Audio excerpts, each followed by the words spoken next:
Hi எல்லாருக்கும் வணக்கம். இன்றைக்கி நம்ம கிச்சன் டிப்ஸ் தான் பார்க்க போகிறோம்.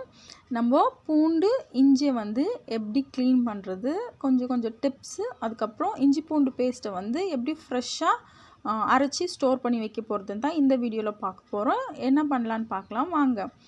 ஃபஸ்ட்டு நம்ம வந்து பூண்டு வந்து இந்த மாதிரி மேலே இருக்கிற தோலெல்லாம் எடுத்துகிட்டு சென்டரில் குச்சி மாதிரி இருக்கு இல்லையா, அதெல்லாம் எடுத்து க்ளீன் பண்ணி இந்த மாதிரி ஒரு பல்லாக தனியாக உரித்து எடுத்து வச்சுக்கோங்க.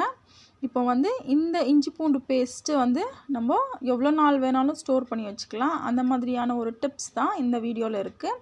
பாருங்கள், பல்லெல்லாம் பூண்டு பல்லெல்லாம் தனித்தனியாக உரித்து வச்சுருக்கோம் இல்லையா, அந்த பூண்டு பல்லுக்கு வந்து நம்ம கையில் 2 கையிலையும் குக்கிங் ஆயில் அப்ளை பண்ணிவிட்டு அந்த ஆயில் அப்படியே அந்த உரித்து வச்சுருக்க பூண்டு மேலே தேய்ச்சி நல்லா பிசைஞ்சி மசாஜ் மாதிரி பண்ணிவிடுங்க. இந்த பூண்டை வந்து நம்ம வந்து வெயிலில் காய வைக்க போகிறோம். வெயிலில் காய வைக்கிறதுனால அந்த மேலே இருக்கிற தோலெல்லாம் ஈஸியாக உறிஞ்சி வந்துடும். பாருங்கள், எண்ணெய்லாம் நல்லா அப்ளை பண்ணி மசாஜ் மாதிரி பண்ணி விட்டு இதை வந்து ஒரு 2 ஹவர்ஸ் வந்து வெயிலில் காய வச்சு எடுக்க போகிறோம். வெயிலில் காய வச்சு எடுத்தோடனே நம்ம வந்து இதை ஈஸியாக எப்படி தோலெல்லாம் உரித்து எடுக்கிறதுன்னு பார்க்கலாம். ஆல்ரெடி வெயிலில் காய வச்சு நீங்கள் கையில் இப்படி தேய்ச்சாலே கையில் பூண்டு தோலெல்லாம் தனியாக பூண்டு தனியாக வந்துடும். இப்போது அதை வந்து இன்னும் கொஞ்சம் நம்மளுக்கு ஈஸியாக பண்ணுறதுக்காக ஒரு டவலில் நம்ம வெயிலில் காய வச்சுருக்க பூண்டு அது கூட சேர்த்து நம்ம துணி துவைப்போம் இல்லையா கையில், அந்த மாதிரி நல்லா அழுத்தி தேய்ச்சி எடுத்திங்கன்னா இன்னும் கொஞ்சம் மிச்சம் மீதி இருக்கிற பூண்டெல்லாம் க்ளீனாக உறிஞ்சி வந்துடும். இது ஒரு ஈஸியான மெத்தடு. இதை நீங்கள் ட்ரை பண்ணி பாருங்கள். இந்த டிப்ஸ் வந்து ரொம்ப யூஸ்ஃபுல்லாக இருக்கும். நீங்கள் அதிகமாக ஏதாவது ஒரு ஃபங்க்ஷனுக்கோ இல்லை எதுக்கோ வந்து நீங்கள் அதிகமாக பூண்டு இஞ்சி ரெடி பண்ணணும்னு நினச்சிங்கன்னா இந்த மாதிரி மெத்தடில் யூஸ் பண்ணி ட்ரை பண்ணி பாருங்கள். சூப்பராக ஈஸியாக டைம் சேவிங்காக இருக்கும். இப்போ வந்து இஞ்சி எப்படி க்ளீன் பண்ணுறதுன்னு பார்க்கலாம். இஞ்சி க்ளீன் பண்ணுறது பெரிய ப்ராப்ளம் எனக்கு. இந்த டிப்ஸ் வந்ததுலேருந்து இந்த இஞ்சி க்ளீன் பண்ணுறது ரொம்ப ஈஸியாகிடுச்சு எனக்கு. பாருங்கள், இஞ்சி வந்து நல்லா அந்த மண்ணெல்லாம் கழுவி எடுத்து வச்சுக்கோங்க. இது க்ளீன் பண்ணுறதுக்கு நம்மளுக்கு கத்தி தேவையில்லை, ஒரு ஸ்பூன் இருந்தால் போதும். க்ளீனாக நீட்டாக க்ளீன் பண்ணி எடுத்துடலாம். பாருங்கள், கத்தியில் வந்து அந்த ஹோல்ஸ்க்கு நடுவிலலாம் வந்து கத்தியில் போட்டு க்ளீன் பண்ண முடியாது. க்ளீன் பண்ணாலும் கட் ஆகிடும், அந்த மாதிரி இருக்கும். ஆனால் இந்த ஸ்பூனில் க்ளீன் பண்ணுறதுனால இந்த இஞ்சி க்ளீன் பண்ணுற வேலை ரொம்ப ஈஸியாக இருக்குது எனக்கு.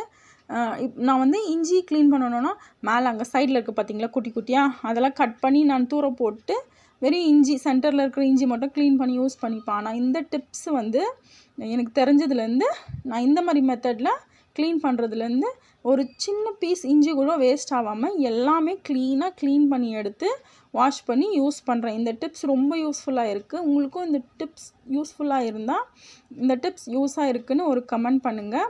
ஆல்ரெடி உங்களுக்கு இந்த டிப்ஸ் தெரியும்னா இதை நீங்கள் வந்து ஸ்கிப் பண்ணிடலாம்.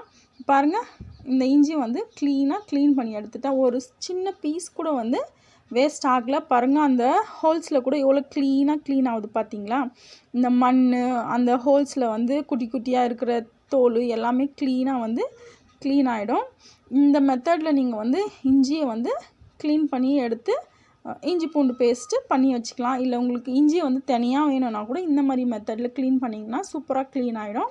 இப்போ நம்ம வந்து இஞ்சி பூண்டு ரெடி பண்ண பேஸ்ட்டை வந்து ரெடி பண்ண போகிறோம். இந்த மாதிரி க்ளீன் பண்ணி வச்ச இஞ்சியை வந்து குட்டி குட்டியாக கட் பண்ணி வாஷ் பண்ணி எடுத்துக்கோங்க. பூண்டு அதிகமாக இஞ்சி கம்மியாக இருக்கணும் குவான்டிட்டி. இதில் வந்து நம்ம கொஞ்சமாக சால்ட், ஒரு பிஞ்ச் சால்ட்டு, ஒரு பிஞ்ச் மஞ்சத்தூள் வந்து ஆட் பண்ணி அரைக்க போகிறோம் பேஸ்ட்டை. எதுக்காக நம்ம உப்பும் மஞ்சத்தூள் ஆட் பண்ணுறோன்னா ரொம்ப நாளைக்கு அது வந்து கெட்டு போகாமல் ஃப்ரெஷ்ஷாக நம்ம டெய்லி ஃப்ரெஷ்ஷாக அரைச்ச இஞ்சி பூண்டு பேஸ்ட் மாதிரியே இருக்கும். பாருங்கள், அரைச்சிருக்கேன்னா எல்லோயிஷாக எதுக்குன்னா அந்த எல்லோ கலர் மஞ்சத்தூள் ஆட் பண்ணதுனால அந்த கலர் தெரியுது. இதை வந்து ஒரு கண்ணாடி பாட்டிலில் போட்டு ஸ்டோர் பண்ணி வச்சிங்கன்னா இன்னும் ஃப்ரெஷ்ஷாக இருக்கும். பாருங்கள், நான் லயன் டேட் சிரப் பாட்டில் இருக்குது என்கிட்ட. இதில் தான் நான் எப்போவுமே இஞ்சி பூண்டு பேஸ்ட்டு ஸ்டோர் பண்ணி வைப்பேன். இந்த மெத்தட் உங்களுக்கு பிடிச்சிருந்தா, இந்த டிப்ஸ் யூஸ்ஃபுல்லாக இருந்தால்